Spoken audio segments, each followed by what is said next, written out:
In Schenectady, a small town in upstate New York, there once lived a quiet woman in a white painted house, just a few blocks from the fire station. Her name was Marybeth Tinning. She was born there, raised there, got married, became a mother, and lost 9 children over the span of 14 years. No formal investigation was ever opened during that entire time. Medical records listed different causes: pneumonia, sudden infant death, congenital heart issues. The community sighed, then looked away. As if a tragedy repeated often enough could become just another part of life. When the last child passed away, an anonymous phone call came through in the middle of the night, and that's when things began to shift. I've read many case files on female killers. Some made headlines for their brutality. Others faded from public memory, surviving only in archived records and academic studies in criminal psychology. Marybeth didn't fall into either extreme. She sat in the middle, not dramatic enough to shock, but strange enough to unsettle anyone who read closely. I sat among stacks of yellowing paper, reading and rereading the same sequence of events, the same repeated pattern. The mother brought the child to the hospital. The child was unresponsive. No signs of injury. No witnesses. By the 4th time, I started to wonder, is it possible for a mother to witness the passing of 9 children and for no one to ask why? When I first read the opening lines of the file, everything still felt quiet. The Tinning family wasn't the kind of family that drew attention. They lived in Schenectady, a small industrial city in upstate New York. Not far from New York City, but far enough that life wasn't nearby in the big events of the world. In the 1970s, this place felt almost frozen while the rest of the world kept changing. In a black and white photo from 1975, I saw Marybeth in a round collar blouse, standing next to her husband and their 2 children. All 3 were smiling. Nothing seemed out of the ordinary. Joseph Tinning worked for General Electric, a steady job with a modest income. Marybeth stayed home, occasionally taking on temporary work, but mainly handled the household. They had a car, a house, no debt, no signs of conflict. A typical working-class American family, the kind who don't make the news and don't raise suspicion. But it was that very normalcy that made me cautious. Some cases don't show their darkness through blood or violence. It hides beneath routine, where people reassure themselves it was probably just an accident. I reviewed the file from Ellis Hospital. On January 3, 1972, Marybeth's first daughter, Jennifer, was rushed to the ER. She passed away within hours from what was labeled acute meningitis, a natural death, no autopsy, no investigation. 3 months later, her 2-year-old son, Joseph Jr., died at home. Cause of death, unexplained respiratory failure, no further medical review. I made a note: 2 consecutive cases. No investigation, no red flags. No one thought anything was wrong. A retired doctor who had worked at the hospital back then told me over the phone, "We trusted the mother. When she stayed calm and didn't seem panicked, we had no clear reason to be concerned." That sentence stayed with me. Even in modern times, society still holds an unspoken belief. Women, especially mothers, are inherently trustworthy. When a mother loses a child, we think of her pain. We don't stop to ask if there might be another truth. I wasn't forming a theory, but I began to understand why things kept happening without anyone stepping in. It wasn't about someone hiding things well. It was because everyone trusted the mold, that if she looked normal, she probably wasn't capable of doing anything abnormal. I started reading more closely after the 4th death. It felt like stepping over a threshold I hadn't noticed at first. No longer a series of separate losses, but a repeating pattern with an unsettling rhythm. A child passed, a funeral followed, and not long after, a new child was born. Marybeth once told an investigator, I just hoped this time I could keep the baby a little longer. I read that line over and over. What came to mind wasn't suspicion, but a kind of exhaustion, like watching someone harm themselves while you stand by, powerless to intervene. Doctors, nurses, even neighbors said she didn't seem like someone who would do anything wrong. A thin woman with brown hair, sunken eyes, always looking down. No outbursts. No anger. No blame. I began to wonder, if a mother loses 4 children in just a few years but doesn't show grief, what does that mean? Resilience? Or trauma frozen into silence? In the archives of the medical examiner's office, I found a note from Dr. Thomas Oram. There was something in her eyes, not empty, but disconnected, as if she had learned to respond just enough so no one would ask more questions. I thought about other mothers, those who had lost children. Some cried until their voices gave out. Some couldn't enter the nursery for months. Some joined support groups. Marybeth was different. After the 6th child died, she volunteered at the local ambulance squad. Many called it a brave act. I wasn't so sure. Maybe it was her way of continuing to appear as a devoted mother, someone who was still needed. A criminal psychology expert analyzed Marybeth's case through the lens of Munchausen by proxy. She suggested that her behavior might have stemmed from a deep need for attention, for sympathy, and from a fear of abandonment rooted in early childhood. I underlined one line in that report. In some cases involving female serial killers, especially those who operate within family environments, tragedy doesn't stem from hatred, but from the overwhelming pressure of failing to hold on to the role of a mother. That sentence made me pause for a long time. In a society where women are expected to give life, to nurture, to protect, what happens when that very role becomes a trap? Maybe unhealed pain turns into a loop, pulling a mother further from herself than she ever meant to go. The more I read, the more I realize this wasn't just a true crime case. It was a tragedy made visible, where love and destruction wore the same face. I don't know the exact moment when doubt began to creep into the files. Maybe it was after the 7th child. Maybe it was when the doctors who once offered condolences started leaving notes instead. But there was a clear breaking point, not in the deaths themselves, but in how the adults around Marybeth began to see her differently. I found a quiet note in the report from Ellis Hospital, written after the final admission. The mother showed no visible emotional response, did not ask the doctor any questions, did not move when the child became unresponsive. It wasn't the wording that chilled me. It was how often that same observation appeared in other records. The doctors didn't voice their unease, but they began to leave a trail, as if saving evidence for someone down the line. One neighbor's statement, quoted in the official investigation, read, "She had lost so much.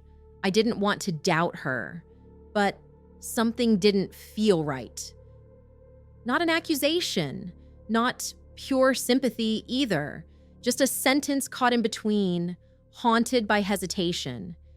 And for me, that hesitation was the first true sign that society had started to wake from a collective illusion. That quote captured something essential about that era, and maybe even now. When a woman steps into the role of a mother, her grief is assumed to be sacred, and anyone who questions her has to wrestle with their own conscience first. Marybeth never let go of that role. She clung to it with suffocating precision. Every time she appeared in public, she embodied the expected image: neatly tied hair, soft voice, hollow eyes. No one looked at her and imagined a female serial killer.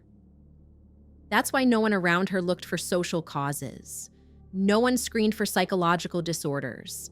They searched for genetic mutations. They searched for inherited diseases. They explained the deaths with medical terminology. And, as one expert in criminal psychology later wrote, that collective decision created a dangerous blind spot. There was press coverage at the time, but only in small local columns with titles like "Tragedy Continues at the Tinning Home." I read every article, and I couldn't help but wonder, if the grieving parent had been a man, would the media have stayed so quiet? I think about today. We still see cases emerging from seemingly perfect families. And when the truth breaks through, people always say the same thing: "I didn't think she was capable of that." But trust without verification can become a dangerous weapon. Suspicion doesn't make society cruel. In some cases, it is an ethical reflex, one that, when shut down by gender bias, can lead to repeated loss. A cycle of silence, echoing like ritual. I don't believe Marybeth walked into the police station out of remorse. I believe she did it because she still thought she could control the narrative. The first written confession was chilling in its simplicity. She said, "I did everything I could to make the crying stop. I don't know why. I just couldn't stand the sound." There was no pleading, no sign of mental breakdown. An investigator noted in his report, "She didn't cry. Her voice was calm, almost cold." I read those lines close to midnight in a room filled only with the hum of a fan. And what haunted me wasn't what she had done to her children, but the fact that she could describe it as if she were talking about last night's dinner.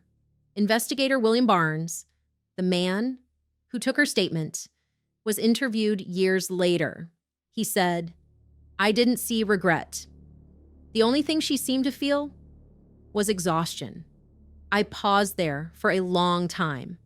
Exhaustion?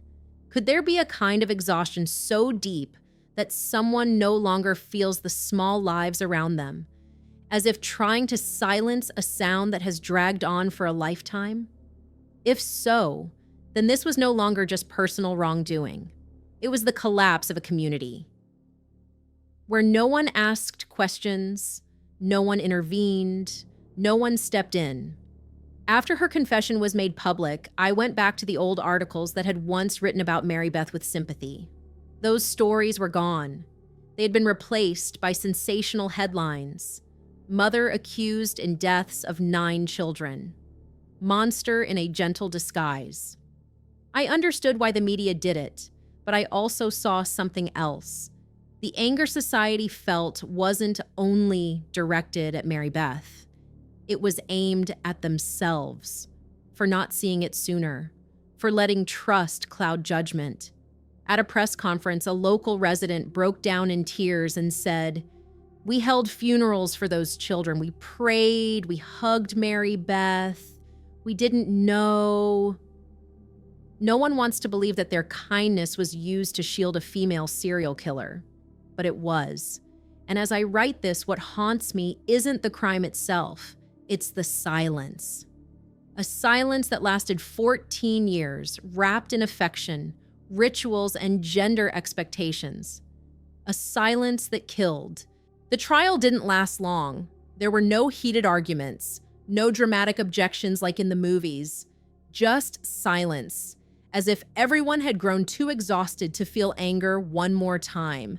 Marybeth was charged with causing the tragic end of her youngest child, Tammy Lynn, a baby just 3 months old. She wasn't prosecuted for the 8 previous deaths, even though the same patterns repeated across every death report, even though all of them passed under unclear circumstances, even though everyone silently sensed something was wrong. The law still demanded specific evidence. I used to think that verdict was a paradox, as if people were deliberately turning away from the truth. Even after 9 consecutive losses, only 1 case was brought to trial, and only 1 sentence was delivered. The other 8 names sank into paperwork, never spoken again. But then I understood. Justice doesn't always run parallel to intuition. It follows procedures, clauses, and the limits of language and proof. And within those limits, so much loss is never called by its rightful name. A criminal psychology expert once said on live television, "This is a classic case of a female offender manipulating public emotion. They don't need to run because their victims are no longer here to speak. That line brought me back to one detail in the file. There wasn't a single official witness who stood against Marybeth.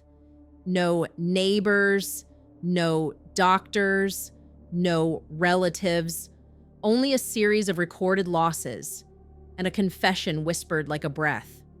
I followed the trial's coverage through newspaper archives. Some were angry, some confused, but most people stayed silent.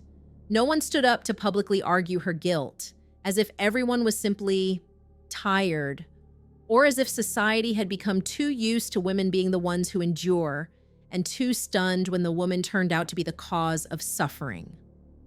A former classmate of Marybeth, interviewed outside the courtroom, said, "I don't understand what happened. She used to be a good person." I've thought about that sentence many times, because it's not just an excuse. It's proof of a collective moral blind spot, where good intentions can be easily manipulated if they come from someone who knows how to stay quiet, smile, and show up just in time to receive sympathy. And then I think about the children. None of them had a voice. None were truly heard. Even in court, their names were reduced to cold phrases like unidentified victim or death by unknown cause. 9 children. 9 chances for society to intervene, and didn't. I used to think justice meant punishing the guilty. Now I understand. Sometimes justice is simply when people stop pretending they didn't see. I closed the case file just as the first light crept through the window.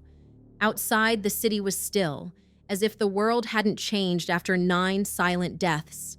Marybeth Tinning is still serving a life sentence at Bedford Hills Correctional Facility. She has filed for parole several times, but to this day, no one truly knows what she thinks, or ever thought, about everything that happened.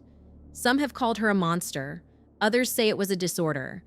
And then there are people like me, who simply read through each page in silence, trying to understand, how could a mother in the heart of a quiet community live with such crimes for so many years without anyone stopping to ask? None of the 9 children ever had the chance to tell their story. And I'm not sure anything I write can change that. But if there's one thing that remains after everything, it isn't anger. It's a reminder. If you ever feel something isn't right, don't ignore it. Ask. Step in. Sometimes your awareness might be what saves a life. And if this story makes you pause, share it, because somewhere out there may still be cries going unheard in a world too busy to listen.